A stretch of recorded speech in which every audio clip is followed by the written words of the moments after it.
भोपाल में 10वां अंतर्राष्ट्रीय वन मेला शुरू हो गया है। लाल परेड ग्राउंड पर जड़ी बूटी और जंगल से मिलने वाले अन्य उत्पाद के स्टॉल लगे हैं।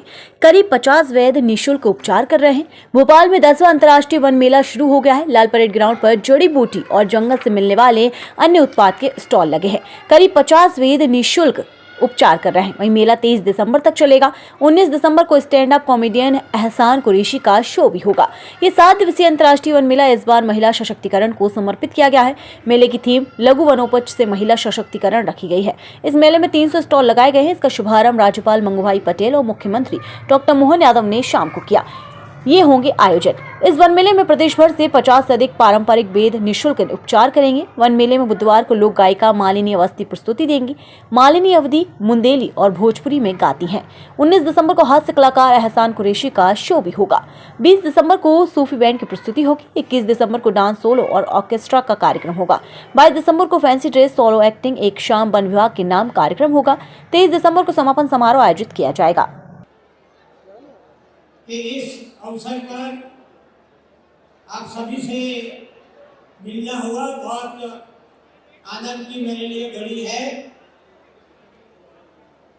हमारे वन संसाधनों की महत्व और उनके संरक्षण के प्रति जागरूकता के फैलाने के संकल्प के साथ इतनी बड़ी संख्या में जन समूह भी एकत्रित होगा एवं पर्यावरण संरक्षण और संवर्धन के लिए दिशा में सुखद भविष्य का संकेत है। यहाँ हम पहले आए तो सभी वन स्टॉल को हमने देखा। करीब करीब यहाँ 300 स्टॉल लगे हैं। कई प्रदेशों से विदेशों से भी यहाँ स्टॉल लगे हुए। वन औषधि हम सब देख रहे थे। अभी 300 स्टॉल को तो हम नहीं वहां गए, मगर कई वन औषधि हमने देखी।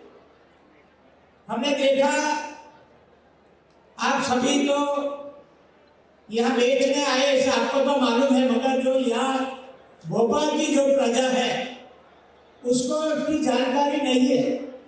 मगर मध्य प्रदेश में बहुत अच्छा सा ऐसा फॉरेस्ट है।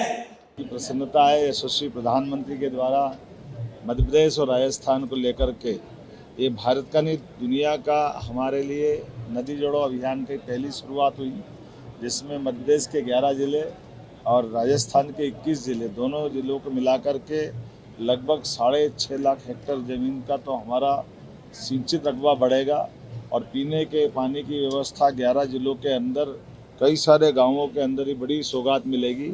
इसके माध्यम से मुरैना, श्योपुर, शिवपुरी, गुना, राजगढ़, उधर शाजापुर, देवास, इंदौर, उज्जैन, आगर इत्यादि ज़िलों में इसका बड़ा लाभ मिलेगा। ऐसे 21 ज़िले राजस्थान के कुल मिलाकर के अगले चरण में फिर केन बेतवा नदी जोड़ों में माननीय प्रधानमंत्री हमारे बीच आने वाले हैं, जिसके आधार पर हमारे बुंदेलखंड के लगभग 11 ज़िलों के अंदर दोबारा एक नई रोशनी आएगी और पूरा क्षेत्र पानी से सरसब्ज होगा, उसका लाभ मिलेगा। वन इलेक्शन ये भारतीय जनता पार्टी के माध्यम से यशस्वी प्रधानमंत्री ने एक पूरे दुनिया को एक नई देन दी है। और ख़ासकर जैसे आपको जानकारी होगी 1973 के पहले वन नेशन वन इलेक्शन ही होते थे। ये तो तत्कालीन प्रधानमंत्री इंदिरा गांधी जी के समय कुछ क्रम टूटा था।